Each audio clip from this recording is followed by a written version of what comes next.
Buongiorno a tutti, benvenuti in questo giorno in cui presentiamo questo omaggio di Roma a un grandissimo maestro dell'architettura che è Alvaro Sisa.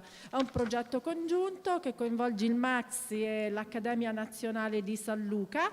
Ne parleranno Giovanna Melandri, presidente della Fondazione MAXXI, Margherita Guccione, direttore del MAXXI Architettura, Francesco Moschini, segretario generale dell'Accademia Nazionale di San Luca, e Roberto Cremascoli, che è il curatore delle mostre all'Accademia di San Luca e responsabile scientifico della mostra qui al MAXXI dedicata a un aspetto particolare del lavoro di Sisa. Passo subito la parola al presidente Melandri e grazie ancora.